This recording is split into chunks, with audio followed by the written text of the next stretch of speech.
Hello students, हम लोग पिछले वीडियो में ऑर्डर ऑफ रिएक्शन और मॉलिक्यूलिटी के बारे में पढ़े थे। ठीक है, आज हम लोग जो है जीरो ऑर्डर रिएक्शन और फर्स्ट ऑर्डर रिएक्शन को कुछ डिटेल्स में पढ़ेंगे। जो आज का वीडियो होगा यानी कि जो आज का क्लास होगा वो पॉइंट मतलब 12th बोर्ड के पॉइंट ऑफ व्यू से बहुत ही इम्पोर्टेंट वीडियो होगा। ठीक है, आज हम जो भी आपको बताएंगे वो बहुत ही इंपॉर्टेंट है। डायरेक्ट क्वेश्चन आता है बोर्ड में। आज मतलब कुछ डेरिवेशंस बताएंगे, वो डायरेक्ट 3 मार्क्स या 5 मार्क्स में बोर्ड एग्जाम में पूछा जाता है। तो चलिए हम लोग शुरू करते हैं।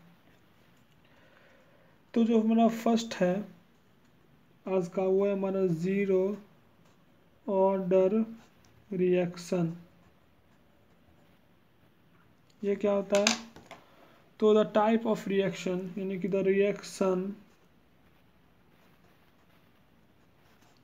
whose order is zero are called zero order reaction. तो ऐसा रिएक्शन जिसका ऑर्डर जो है वो जीरो होगा उसे हम लोग बोलते हैं जीरो ऑर्डर रिएक्शन। ठीक, जो इसमें इंपॉर्टेंट चीज़ है वो है डेरिवेशंस, मतलब जीरो ऑर्डर रिएक्शन का टाइम पीरियड और रेट कांस्टेंट का डेरिवेशन बहुत इंपॉर्टेंट है, जो कि बोर्ड एग्जाम में पूछा जाता है। ठीक है, जो ये है हमारा derivation of equations for time period और rate constant of zero order reaction, ये बहुत ही वेरी इम्पोर्टेंट, मतलब बहुत ही इम्पोर्टेंट है ये। ठीक है, चलिए हम लोग इसके लिए एक रिएक्शन मानते हैं, सिंपल सा reaction. Let a reaction A gives B zero order. मान लेते हैं कि एक रिएक्शन जो ए से बी बना वो जीरो ऑर्डर का होगा। ठीक है, तो जो इनिशियल कंसंट्रेशन होगा इस रिएक्शन का, इनिशियल कंसंट्रेशन मतलब कि जब टाइम जो है वो जीरो हो, तो मान लेते हैं कि जो ए है उसका कंसंट्रेशन छोटकी ए होगा। ठीक, जब इनिशियल कंसंट्रेशन है कि जब रिएक्शन शुरू नहीं होता है तो जो बी कहने की प्रोडक्ट का जो कंसंट्रेशन होता है वो जीरो होता है। ठीक, फिर हमारा फाइनल कंसंट्रेशन यानी कि जब जो समय होगा यानी कि टाइम जब होगा वो टी हो जाएगा, मतलब कुछ समय बाद। मान लीजिए कि जो ए से इससे एक्स इतना टूटा होगा एक्स से, तो जितना ए से टूटा होगा उतना ही तो बी बना होगा। ठीक, अब मान लेते हैं कि फाइनल हो गया ए माइनस एक्स और बी का कंसंट्रेशन हो गया एक्स फाइनल में, और इनिशियल में ए का छोटकी और बी का जीरो। तो यहाँ से जो रेट ऑफ रिएक्शन होगा, रेट ऑफ रिएक्शन क्या होगा? डी ए माइनस एक्स बटा क्या? D T. सही है? बिल्कुल नहीं, minus D A minus x बटा डी टी होगा रिएक्टेंट का, क्योंकि रिएक्टेंट का रेट ऑफ रिएक्शन घटता है समय के हिसाब से, और बराबर डी एक्स बटा डी टी यानी कि प्रोडक्ट का। चलिए मान लेते हैं कि ये इक्वेशन हमारा इक्वेशन 1 है यानी कि इक्वेशन फर्स्ट।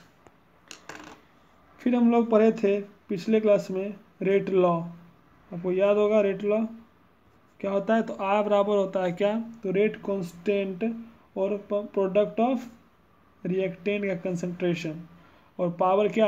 तो उसका ऑर्डर, पावर कितना ऑर्डर है? तो जीरो ऑर्डर है, तो पावर में क्या आएगा? जीरो। और इसके को हम लोग मान लेते हैं के नोट। के नोट क्या है? Rate constant of zero order reaction. ठीक है, ये हमारा के नोट हो गया। तो जो यहाँ पे आर होगा वो बराबर होगा के नोट का, क्योंकि ये बराबर हो जाएगा 1 का, पावर जीरो है। तो जो रेट होगा, रेट ऑफ रिएक्शन जो होता है जीरो ऑर्डर का, जीरो ऑर्डर रिएक्शन को जो रेट ऑफ रिएक्शन होता है वो बराबर होता है रेट कांस्टेंट का। मतलब जीरो ऑर्डर में जो रेट ऑफ रिएक्शन होता है वो और रेट कांस्टेंट दोनों आपस में बराबर होता है। अब यहाँ से हम लोग क्या करते हैं कि from equation 1 and 2, from equation 1 and equation 2, अगर दोनों इक्वेशन से देखें तो क्या दिखाई दे रहा है, D minus D A minus x बटा डी टी बराबर डी एक्स बटा डी टी बराबर क्या, के नोट। ठीक, और फिर जब हम इससे एक सिंपल इक्वेशन निकालें तो क्या होगा, डी एक्स बटा डी टी बराबर के नोट। इसे हम लिख सकते हैं क्या, डी एक्स बराबर के नोट डी टी, लिख सकते हैं कि नहीं लिख सकते हैं, डी एक्स बराबर के नोट डी टी। आप पहले इसे अच्छे तरीके से नोट डाउन कर लीजिए, फिर हम लोग इसके आगे चलते हैं। ठीक है, तो हम लोग का क्या आया था, हम लोग का आया था डी एक्स बराबर के नोट डी टी, यह आया था हमारा इक्वेशन। जब हम करेंगे इंटीग्रेटिंग करेंगे, यानी कि इंटीग्रेट बोथ साइड, हम लोग दोनों तरफ इंटीग्रेटिंग करेंगे, यानी कि इंटीग्रेशन ऑफ डी एक्स, और जो के नोट है वो तो कांस्टेंट है, तो इससे हम लोग बाहर छोड़ देते हैं, और integration of D T, integration of D x x, और ये के नोट कॉन्स्टेंट है, integration of D T T, और आप लोग अपने मन से कहिएगा प्लस सी। ठीक है, सी क्या है, सी है हमारा इंटीग्रल कांस्टेंट। ठीक, तो यहाँ से हमारा आ गया एक्स का वैल्यू के नोट सी प्लस सी। अब हम लोग को क्या करना है कि इस सी का वैल्यू प्राप्त करना है, तो हम जो सी का वैल्यू अगर प्राप्त करने के लिए हम लोग को जाना पड़ेगा फिर इनिशियल कंसंट्रेशन के पास। मतलब जब इनिशियल मतलब जब समय 0 था तो एक्स का वैल्यू भी 0 था, यानी कि जब समय 0 था तो एक्स का वैल्यू भी 0 था। ठीक, तो यहाँ से क्या समझ रहे हैं आप कि सी भी 0 होगा क्या, तो व्हेन टाइम बराबर 0 तो x बराबर भी 0, देन फ्रॉम इक्वेशन थर्ड हम लोग इसको मान लेते हैं इक्वेशन 3। इक्वेशन 3 से क्या होगा कि c बराबर भी हो जाएगा 0। अब हम लोग क्या करते हैं कि पुट c बराबर 0 इन इक्वेशन 3, तो क्या हो जाएगा x बराबर के नोट t, फिर हम लोग निकाल सकते हैं रेट कांस्टेंट भी x बटा टी, हम निकाल सकते हैं टाइम पीरियड भी x बटा के नोट। तो यही हमारा था डेरिवेशन ऑफ रेट कांस्टेंट और डेरिवेशन ऑफ टाइम पीरियड, ये टाइम पीरियड का और ये रेट कांस्टेंट का। ठीक, तो के नोट क्या है, के नोट है हमारा rate constant of 0 order reaction, और फिर x क्या है, x क्या है तो ये किसी कंसंट्रेशन है बी का। ठीक, और फिर t क्या है, तो t है हमारा टाइम पीरियड। ठीक, और x है फाइनल कंसंट्रेशन ऑफ प्रोडक्ट। तो ये हमारा हो गया 0 ऑर्डर रिएक्शन के बारे में पूरा लेखा जोखा। डेरिवेशंस बहुत इंपॉर्टेंट है, डेरिवेशन 3 मार्क्स या 5 मार्क्स में क्वेश्चन आता है। अब हम लोग जो है बात करेंगे फर्स्ट ऑर्डर रिएक्शन का, सेम चीज़ बात करना है, डेरिवेशंस ये सब चीज़। जैसे आप नोट डाउन कर लीजिए रोक के। ठीक है, अब नेक्स्ट है हमारा फर्स्ट ऑर्डर रिएक्शन। तो हम लोग क्या पढ़ते 0 ऑर्डर रिएक्शन में कि reaction whose order is 0 are called 0 order reaction. तो सिंपल, यहाँ पर जिसका ऑर्डर 1 होगा उसे हम लोग बोलेंगे फर्स्ट ऑर्डर रिएक्शन। यहाँ एक बात और ध्यान रखना है एक्स्ट्रा कि जितने भी रेडियो एक्टिव डीके होते हैं, all radioactive decay are first order reaction. ठीक है, इसका मतलब क्या हुआ कि जितने भी रेडियो एक्टिव एलिमेंट जो टूटते हैं, ब्रेक होते हैं, वो सभी को हम लोग रेडियो एक्टिव डीके कहते हैं, और वो सब फर्स्ट ऑर्डर रिएक्शन का एग्जाम्पल है। ठीक है, अब हम लोग इसमें बात करते हैं डेरिवेशन, वही टाइम पीरियड का और रेट कांस्टेंट का। ठीक है, फिर हमें पढ़ना है derivation of equations for time period और rate constant for first order reaction. ये भी बहुत वेरी इंपॉर्टेंट बोर्ड एग्जाम। तो चलिए इसके लिए हम सिंपल इक्वेशन मानते हैं, एक रिएक्शन ए गिव्स बी, मान लीजिए वो फर्स्ट ऑर्डर है रिएक्शन। ठीक है, तो जो इनिशियल कंसंट्रेशन होगा, यानी कि जब टाइम 0 पे t बराबर 0 पे जो ए का कंसंट्रेशन होगा मान लेते हैं छुटकी है और बी का उसमें 0 होगा। क्योंकि रिएक्शन अभी स्टार्ट नहीं हुआ है। ठीक, तो अब मान लेते हैं कि कुछ समय बाद यानी कि टी समय बाद ए में से कुछ टूटा यानी कि एक्स टूटा, तो उसका कंसंट्रेशन हो जाएगा ए माइनस एक्स, जितना टूटा उतना ही बी बना होगा। ये बात आपको सब कुछ समझ आ गया होगा कि कैसे हम लोग ये लिख रहे हैं। तो जो अब रेट ऑफ रिएक्शन होगा वो क्या होगा, minus D A minus x बटा डी टी बराबर डी एक्स बटा डी टी। इसे हम लोग फिर इक्वेशन 1 मान लेते हैं, जैसे हम लोग अब पीछे माने थे जीरो ऑर्डर रिएक्शन के लिए। फिर हम लोग यहाँ पे लिखेंगे रेट लॉ।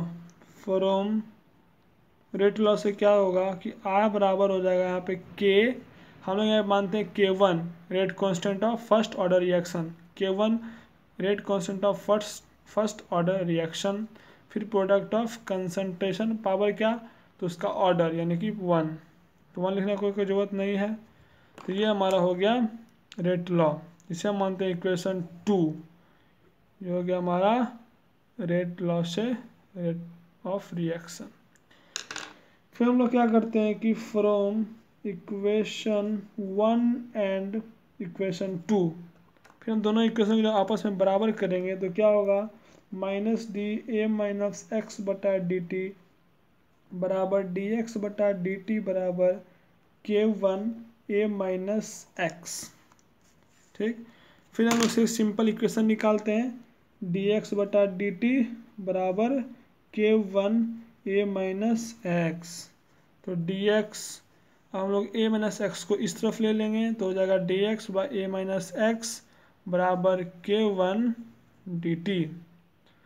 फिर हम लोग सी वही करेंगे, इसमें दोनों तरफ इंटीग्रेशन कर देंगे, फिर जो सी आएगा हमारा इंटीग्रल कांस्टेंट उसका हम वैल्यू निकाल लेंगे, फिर उस सी को हम लोग पुट कर देंगे उसी इक्वेशन में, वहाँ से हमें टाइम पीरियड और रेट कांस्टेंट पता चल जाएगा। तब तक आप इसको नोट कीजिए, फिर हम आगे चलते हैं। ठीक है, तो हमारा क्या आया था इक्वेशन, डी एक्स बटा ए माइनस एक्स बराबर K1 डी टी। तो हम लोग क्या करेंगे कि इंटीग्रेट बोथ साइड, तो दोनों तरफ हम इंटीग्रेट कर देंगे, यानी कि इंटीग्रेशन ऑफ डी एक्स बटा ए माइनस एक्स कॉन्स्टेंट का तो बाहर होता है, और इंटीग्रेशन ऑफ डी टी। तो ये क्या हो जाएगा, आप पर चुनेंगे मैथ में कि इंटीग्रेशन ऑफ डी एक्स बटा ए एक्स का इंटीग्रेशन होता है माइनस लॉग, केमिस्ट्री में से लिखते हैं l n a minus x. ठीक है, लॉग होता है लेकिन केमिस्ट्री में से हम लोग एल एन लिखते हैं, बराबर K1 टी प्लस सी। फिर सी क्या है, इंटीग्रल कांस्टेंट है। ठीक है, ये हमारा हो गया इक्वेशन नंबर 3। ठीक है, अब हम लोग यहाँ से पता करेंगे सी का वैल्यू। उसके लिए हम लोग जाएंगे कहाँ, जहाँ पे ये कैमरा आया इनिशियल कंसंट्रेशन के पास, मतलब जब t 0 था तो x भी 0 था, यानी कि जब t 0 था तो x भी 0 था, तो c जो था वो होगा माइनस ln a। ठीक है, तो व्हेन t बराबर 0 तो x बराबर 0, तो फ्रॉम इक्वेशन 3 c बराबर माइनस ln a। अब क्या करेंगे हम लोग कि पुट c बराबर minus ln a in equation 3, तो क्या होगा, minus ln a minus x बटा K1 t, c का वैल्यू पुट करेंगे तो माइनस ln a। फिर हम लिख सकते हैं इसको K1 t बराबर ln a minus ln a minus x, फिर K1 t बराबर log a minus log b क्या होता है, log a बटा b।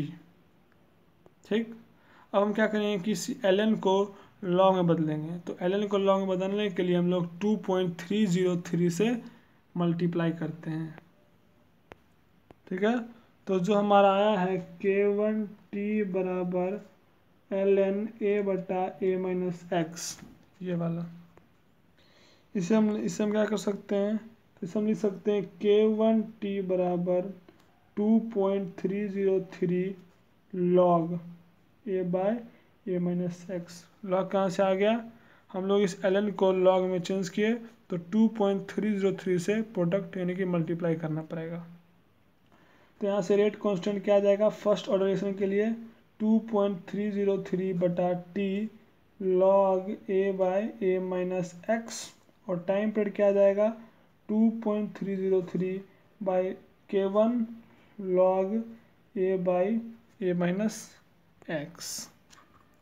ठीक है, तो ये बहुत ही इंपॉर्टेंट डेरिवेशन हो गया फर्स्ट ऑर्डर रिएक्शन के लिए रेट कांस्टेंट, और फर्स्ट ऑर्डर रिएक्शन के लिए टाइम पीरियड, बहुत इंपॉर्टेंट डेरिवेशंस बोर्ड एग्जाम के लिए। ठीक है यार, मान लीजिए कि न्यूमेरिकल्स में यहाँ पे दिया रहे क्या गैसियस के लिए, फॉर गैसियस मान लीजिए कि रिएक्शन जो है वो गैसियस रिएक्शन है, for gaseous reaction.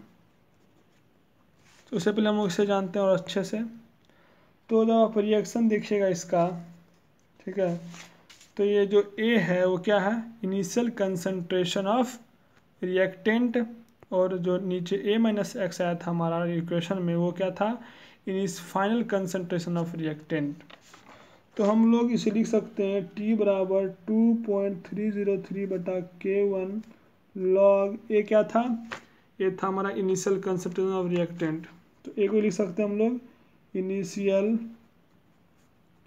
Concentration of reactant बटा ए माइनस एक्स। ए माइनस एक्स क्या है, फाइनल कंसंट्रेशन ऑफ रिएक्टेंट।